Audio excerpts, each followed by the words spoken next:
Oke guys, assalamualaikum. Kenalin ya langsung ya, nama aku Febrian Adi Kusuma, biasa dipanggil Febrian. Kenapa nama aku Febrian? Ya simple, aku lahir di bulan Februari tanggal 27. Adi Kusumanya aku nggak tahu itu dari mana. Mungkin almarhum ayahku yang tahu. Terus dari mana aku berasal? Aku dari kota Duri Riau. Apa yang menjadi tempat favorit? Apa yang aku suka dari kota aku tuh nggak tahu pula aku dah. Karena di Duri itu aku cuma rebahan di rumah. Terus hobi dan kegiatan favorit kalau di waktu luang tuh ya simple, main basket, fotografi atau videografi. Lebih dominan basket sebenarnya.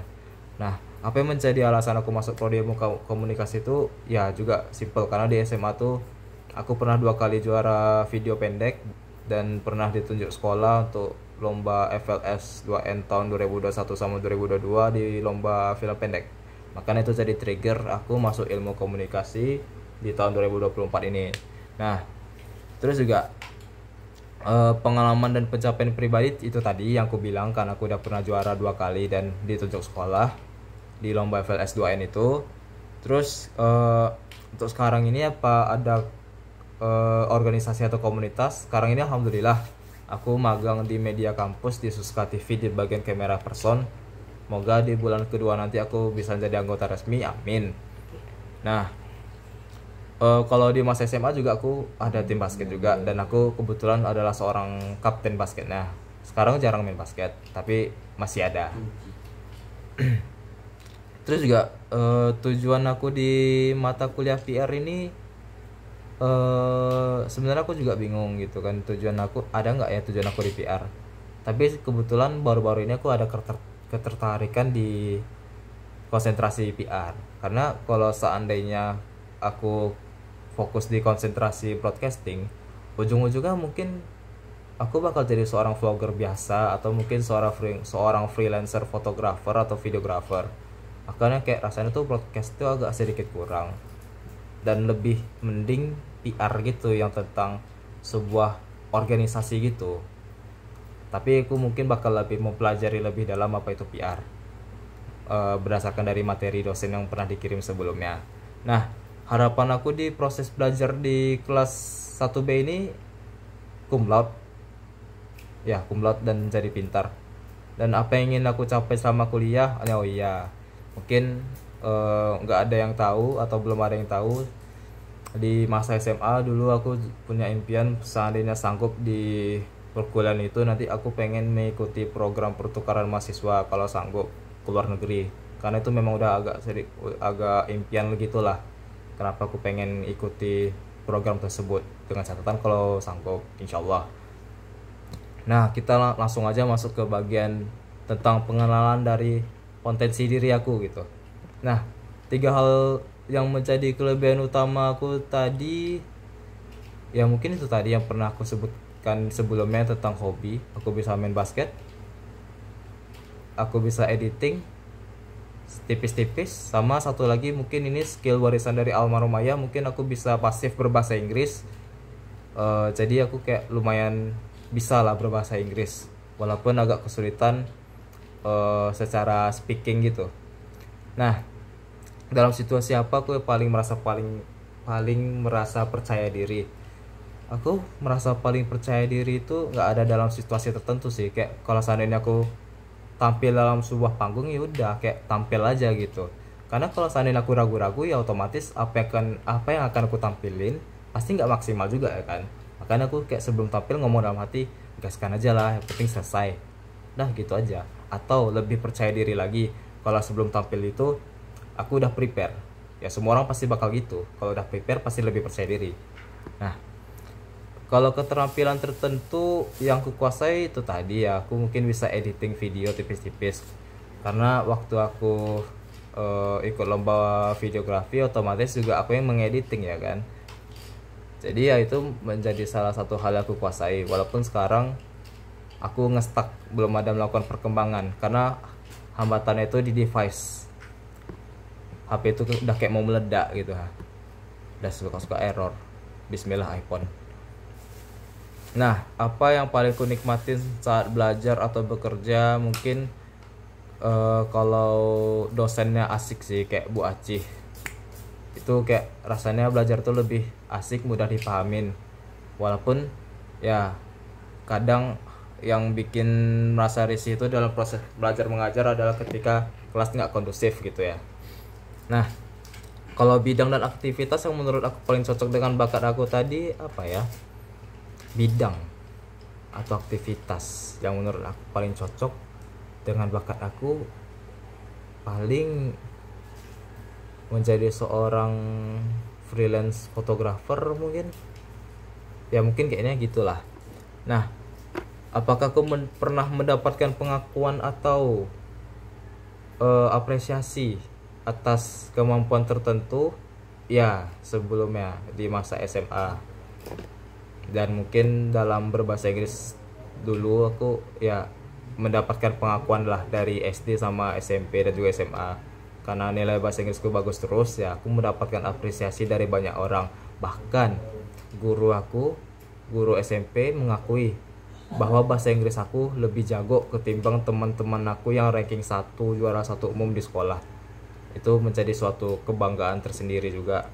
Dan ya aku juga diakui sama sekolah karena videonya bagus waktu masa SMA dulu. Makanya ditunjuk untuk ikut FLS 2N 2021 sama 2022 dengan modal HP doang. Nggak juara tapi itu udah jadi pengalaman. Nah, bagaimana aku memprioritaskan antara pencapaian akademik dan pengembangan keterampilan non akademik? Ya kita lihat dulu mana yang lebih penting.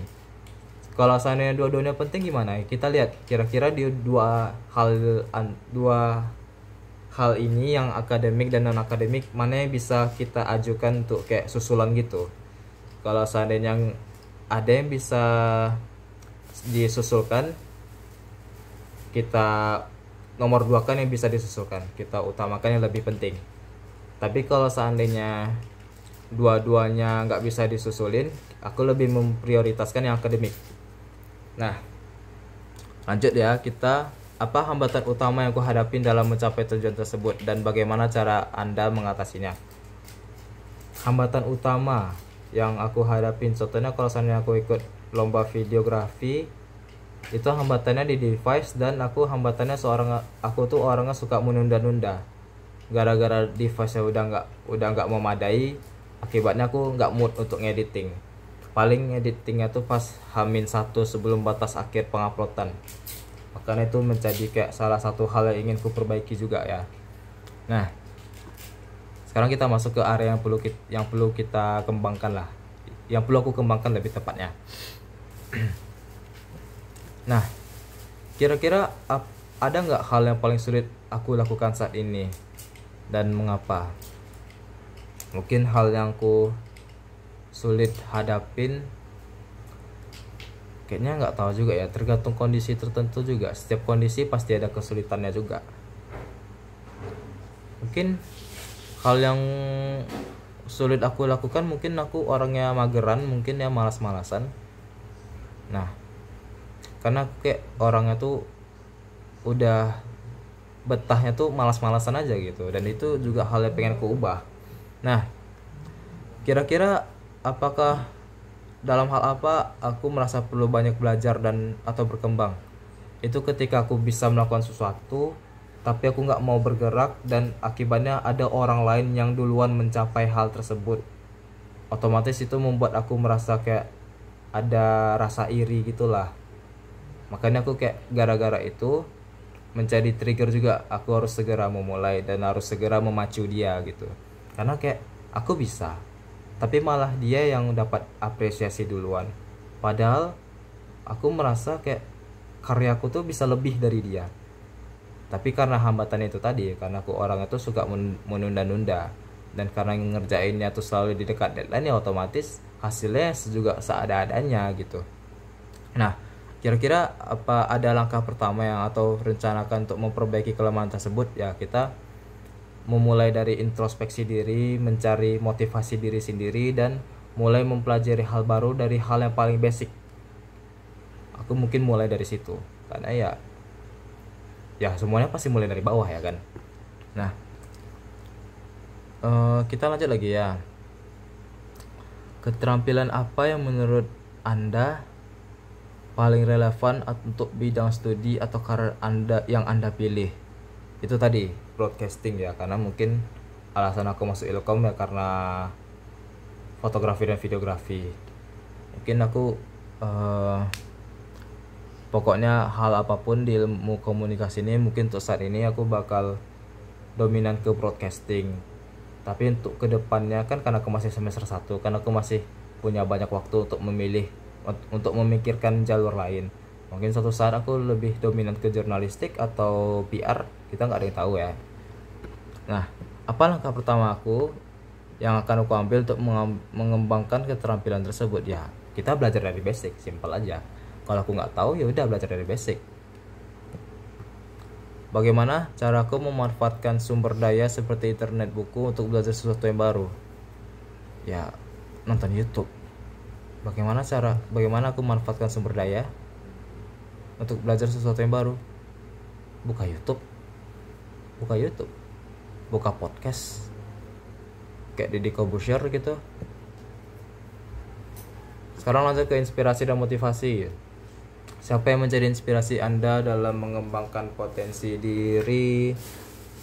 Nama orangnya nggak tahu, tapi kalau untuk menjadi inspirasi itu untuk mengembangkan potensi diri, biasanya aku suka kayak di TikTok atau Instagram tuh kayak ada video-video singkat untuk memotivasi diri sendiri gitu ya kan. Dan itu mungkin menjadi inspirasi aku aja. Atau ketika melihat sebuah karya gitu kan, karyanya tuh kayak keren, gokil gitu ya kan, kayak rasanya nih kayaknya bisa lah aku edit gitu kan. Makanya itu menjadi inspirasi untuk diriku sendiri aja gitu. Terus oke, lanjut ya. Apa yang biasanya buat diriku tuh tetap termotivasi untuk belajar atau mencapai sesuatu? Mengingat impian dan mengingat orang tua. Simple, impian aku bisa keluar negeri, dah itu aja, dan menjadi satu-satunya di anggota keluarga yang memiliki gelar sarjana, bisa dibilang gitu. Motivasi untuk diri sendiri. Terus bagaimana untuk motivasi diri sendiri ketika menghadapi kegagalan? Biasanya gimana ya? Kalau udah mendapatkan sebuah kegagalan, itu udah menjadi pengalaman, dan itu otomatis pengalaman itu adalah motivasi, menjadi trigger aku untuk berubah gitu. Terus kelebihan utama yang aku miliki dan bagaimana hal tersebut mendukung pengembangan diri Anda. Kelebihan utama aku berbahasa Inggris, tadi udah aku sebutin ya, walaupun pasif. Apalagi di negara tempat kita tinggal ini, perusahaan banyak mencari orang-orang yang bisa berbahasa Inggris ya kan. Dan itu rasanya mendukung diri sendiri ini untuk lebih, pokoknya gitulah. Terus kekurangan dan kelemahan yang perlu aku perbaiki untuk mencapai tujuan Anda, itu tadi aku sebutin, aku orangnya suka menunda-nunda. Jujur itu menjadi hal yang paling aku benci. Kebiasaan itu udah ada semenjak kelas 3 SMA. Tak kenapa waktu itu aku udah mulai mageran gitu ya. Dan itu jujur pengen banget aku ubah. Sekarang aku kayak masih menunda-nunda. Tapi mungkin berkat dari pertanyaan ini menjadi motivasi diri sendiri agar untuk segera berubah gitu. Nah, 3 nilai hidup yang paling penting dan bagaimana nilai-nilai ini mempengaruhi keputusan Anda. Nilai penting ya. Nilai Allah, Tuhan, orang tua, dan koneksi baik bersama teman-teman. Itu aja sih. Tambah satu lagi, duit. Aku perlu duit 2 miliar.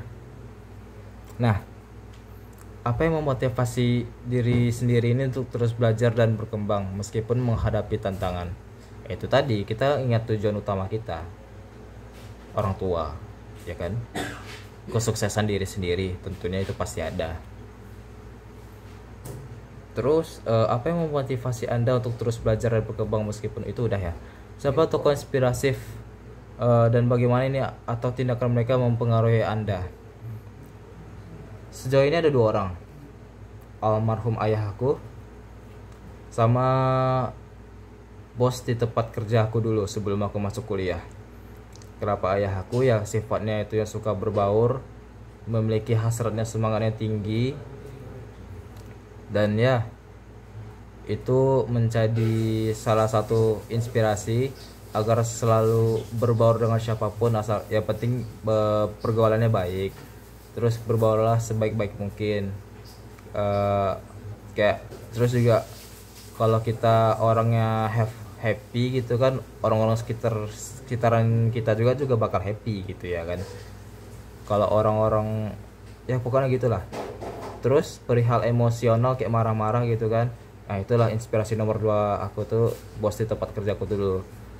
Bos di tempat kerjaku dulu tuh dia kayak segimanapun masalah yang ada di tempat kafe restoran itu, dan seberapa buruknya pun masalah pekerja-pekerjanya, beliau menghadapi dengan kepala dingin.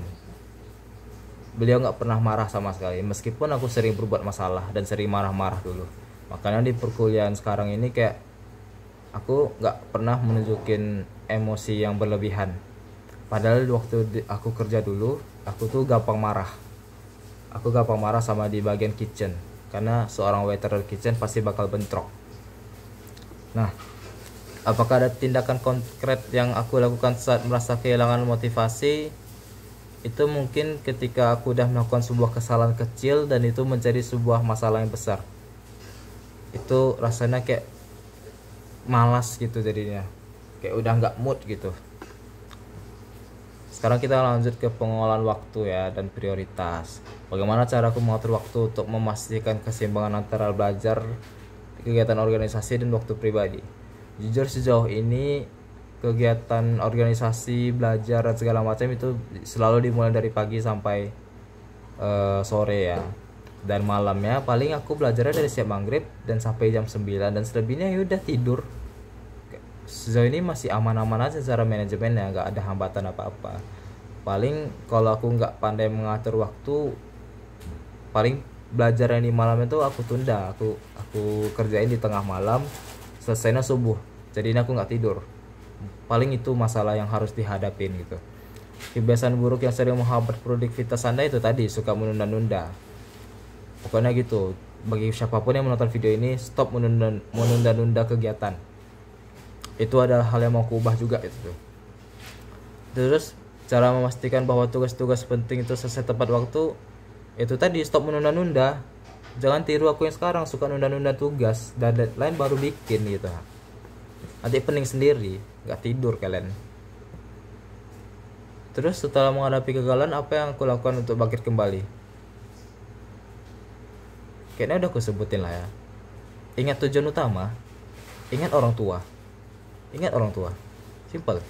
Kapan terakhir kali aku merasa bangga terhadap diri sendiri, dan apa yang buat aku merasa seperti itu? Itu ketika, itu tadi kayaknya udah aku ceritain sebelumnya, ketika skill bahasa Inggris aku tuh diakui oleh sekolah, dan itu menjadi kebanggaan tersendiri. Kayak ajaran almarhum ayahku tuh nggak sia-sia gitu. Terus kayak ya videografi dan fotografi juga, kayak modal beli HP baru doang ya waktu itu, performa kameranya lagi bagus-bagusnya, terus menjadi trigger utama untuk mencoba sesuatu yang baru gitu. Terus cara aku mengukur apa aku udah berkembang atau masih berada di tempat yang sama, itu tadi, ketika aku udah bisa dalam satu hal, terus aku kayak sering bikin hal yang sama-sama, nggak ada perubahan sama sekali gitu, kayak aku kayak ngerasa ngestak aja gitu. Kayak aku kalau merasa berkembang pasti bakal terasa, kalau aku orang gitu. Terus pengelolaan emosi dan hubungan sosial. Nah, bagaimana Anda mengelola emosi ketika menghadapi tekanan atau konflik? Kalau untuk sekarang simple sih, hadapin dengan kepala dingin. Gak perlu balas api dengan api gitu. Karena ya kalau kita tenang ya apapun masalah bakal tenang juga, dan akan selesai kayak air mengalir aja gitu. Terus apa yang aku lakukan untuk menjaga hubungannya baik dengan teman, keluarga, dan atau rekan kerja? Tetaplah rendah hati. Sebenarnya agak sulit dijelasin dengan kata-kata ya, karena yang bisa menilai itu bagaimana caranya tuh ya itu orang-orang di sekitar aku juga ya, menurut aku begitu. Terus seberapa terbuka Anda terhadap kritik dan bagaimana cara Anda menggunakan untuk perbaikan diri? Seberapa terbuka aku terhadap kritik? Aku terbuka kalau soal kritik. Jujur aku bukan merasa paling sempurna, apalagi aku sebagai kosma kelas 1B Ibu Prodi Ilmu Komunikasi nggak pernah merasa udah perfect gitu. Aku selalu meminta mereka untuk mengkritik aku, tapi sejauh ini mereka belum ada. Tapi suatu saat aku berharap mereka bisa memberikan aku kritik untuk perubahan yang lebih baik juga gitu kan. Terus apa peluang terbaru yang aku manfaatkan untuk mengembangkan diri ketika ada sesuatu yang merasanya pastinya menguntungkan bagi diriku, apalagi kalau hal tersebut sesuai dengan passion diri sendiri, itu pasti bakal aku manfaatkan untuk mengembangkan diri sendiri. Dan bagaimana cara aku mencari dan memilih peluang yang sesuai dengan tujuan hidup Anda, itu tergantung koneksi relasi kita juga ya. Kita mencari teman yang baik, berkenalan dengan baik, lalu kita tanya apakah mereka punya sebuah peluang tertentu untuk kita. Kalau kita bisa mengambil peluang tersebut, kenapa enggak? Dan yang terakhir, apakah aku pernah melewatkan sebuah kesempatan? Apa yang Anda pelajari dari pengalaman tersebut? Pernah. Itu enggak sekali dua kali, sering. Kalau terakhir kali aku pernah melewatkan sebuah kesempatan, sebuah lomba anniversary yang ke-21 Radio Suska FM. Waktu itu ada lomba, dan salah satu lomba itu adalah lomba voice over. Jujur aku pengen ikut, tapi kayak karena banyak alasannya gitu kan, jadinya tertunda-tunda dan akhirnya lomba tersebut nggak terbuatkan, dan akhirnya aku ya melewatkan kesempatan tersebut. Itu kayak setelah tahu kayak acara puncaknya kayak sekeren itu, kayak penyesalannya aja gitu, kenapa kemarin aku nggak bikin ya, padahal kayak waktu luang tuh ada gitu. Itu tadi sih paling semuanya itu aja ya, itu aja sih kayaknya. Kalau ada yang mau ditanyain, ntar kalau ketemu di kampus aja. Aku juga bingung tentang diri sendiri nih, tapi yang bisa aku jawab itu aja. Dah, makasih. Assalamualaikum.